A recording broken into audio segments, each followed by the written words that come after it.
Posisi mata melihat ke tempat sujud. Dalil 1.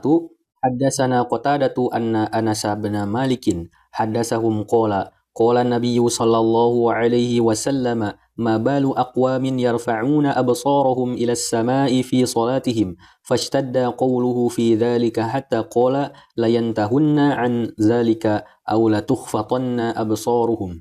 Sahih Bukhari nomor 708. Telah menceritakan kepada kami Qatadah bahwa Anas bin Malik ia menceritakan kepada mereka. Ia berkata, Nabi SAW bersabda, kenapa orang-orang mengarahkan pandangan mereka ke langit ketika mereka sedang sholat? Suara beliau semakin tinggi hingga beliau bersabda, hendaklah mereka menghentikannya atau Allah benar-benar akan menyambar penglihatan mereka. Dalil 2. An Aisyata qalat, sa'altu Rasulullah sallallahu alaihi wasallam anil tifati fi salati faqala huwa ikhtilasun yakhtalisuhu syaitanu min salatil abadi.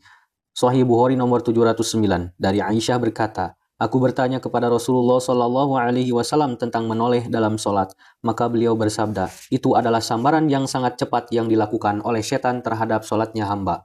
Dalil 3. An Muhammad ibn Sirin an Abi Hurairah radhiyallahu anhu anna Rasulullah sallallahu alaihi wasallam kana idza shalla rafa'a basarahu ila as-sama'i fanazalat alladhina kum fi salatihim khashi'un fatata'a ra'sahu. Hadza haditsun sahih. Dari Muhammad bin Sirin dari Abu Hurairah radhiyallahu anhu, Rasulullah sallallahu alaihi wasallam apabila salat mengarahkan pandangannya ke langit, lalu turunlah ayat ini, mereka orang-orang yang khusyuk dalam salat mereka, maka Nabi sallallahu alaihi wasallam menundukkan kepala beliau. Al-Mustadrak As-Sahihain nomor 135, 3442, Musannaf Abdul Razak, Sunan Kubra lil Baihaqi nomor 283. Dalil 4 dalam Ta'dim Qadris Shalah nomor 192. An Ibnu Sirin qala kanu yastahibbuna an yandura ar-rajulu fi salatihi ila mawdhi'i sujudihi. Dari Ibnu Sirin beliau berkata, para sahabat Nabi menganjurkan orang yang sholat untuk memandang tempat sujudnya.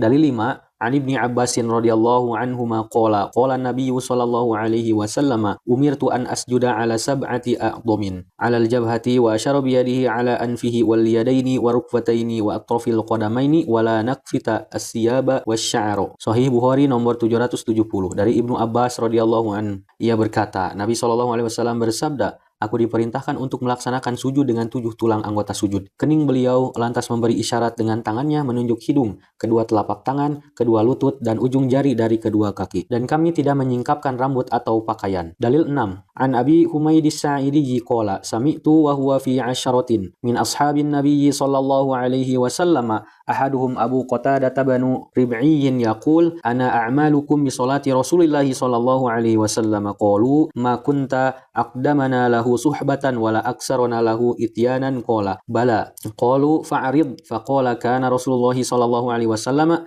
idza qama ila sholati i'tadala qa'iman wa rafa'a yadayhi hatta yuhadhiya bihima mankibaihi. Sunan At-Tirmidzi nomor 280. Dari Abu Humaid As-Sa'idi ia berkata, aku mendengarnya waktu itu ia berada di antara 10 sahabat Nabi sallallahu alaihi wasallam. Di antaranya adalah Abu Qatadah bin Rib'i. Ia berkata, aku adalah orang yang paling tahu dengan sholat Nabi di antara kalian. Mereka berkata, engkau bukan orang yang lebih dulu menjadi sahabat beliau dan tidak lebih banyak mendatanginya ketimbang kami. Ia berkata, benar. Mereka berkata, maka ceritakanlah. Ia berkata, Rasulullah SAW jika berdiri sholat selalu tegak dan berimbang, lalu mengangkat kedua tangannya sejajar dengan kedua telinganya. Dalil pertama, kalimat kenapa orang-orang mengarahkan pandangan mereka ke langit ketika mereka sedang sholat.